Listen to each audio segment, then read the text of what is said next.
Hello friends, এখানে আমি মেকআপটা করার পর মেকআপ ডাস্ট অফ করছি।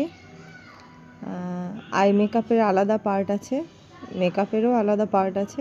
এখানে আমি স্পেশালি দেখাচ্ছিলাম যে লিপ লাইন বা লিপটা কীভাবে ড্র করতে হয়। তো যেহেতু পাউডার বা কন্ট্রোলের এগুলো ডাস্ট অফ করা হয়নি, সেটাই হালকা করে ডাস্ট অফ করছিলাম। যে কোনো ফেসের মধ্যে না লিপটা মানে আই লিপ সবগুলো কিন্তু ম্যাটার করে। আমার কাছে কিন্তু লিপটা খুব ভালোভাবে ড্র করাটা ম্যাটার করে, সিরিয়াসলি।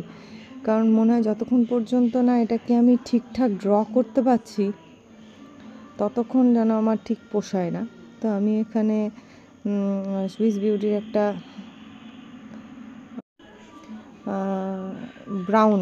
ডার্ক ব্রাউন কালারটা নিয়ে, এই মুহূর্তে না আমার ভয়েস ওভার যখন দিচ্ছি আমার শেড নাম্বার মনে নেই, তো যাই হোক, deep brown type, blackish brown type দিয়ে লিপটাকে খুব ধীরে সুস্থে ড্র করছিলাম।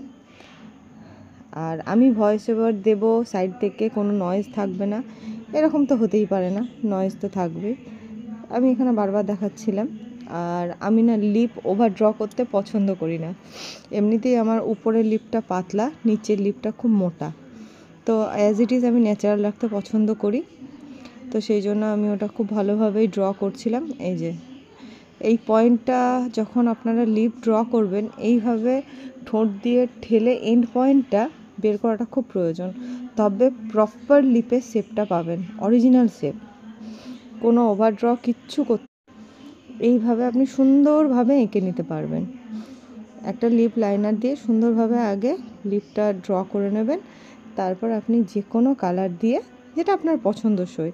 তবে আমার মনে হয় মানে আইটা যদি বোল্ড করেন, লিপটাকে লাইট করতেই পারেন। দেখুন, এই ব্যাপারটা যতই থিওরিক্যালি যায়, আপনার পছন্দটাই লাস্ট কথা, আপনি যেটা চাইবেন সেটাই হবে।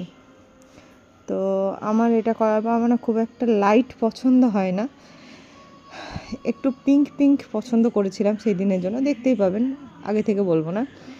তাহলে এই যে আমার এই খুঁতখুঁতানি যেতে চায় না, টুকটুক করে আমি ফিল করেই যাচ্ছি। আর এটার কারণ, আরও একটা কারণ হচ্ছে যে যখন আমি এই যে কালারটা ফিল করার পর যখন আমি মানে এটার সঙ্গে পুরো ব্লেন্ড করব আউটলাইনটা, তখন দেখব কত সুন্দর আউটকামটা আসে।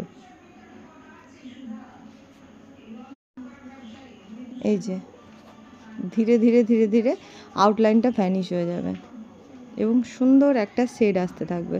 খুব প্রপারলি দেখুন।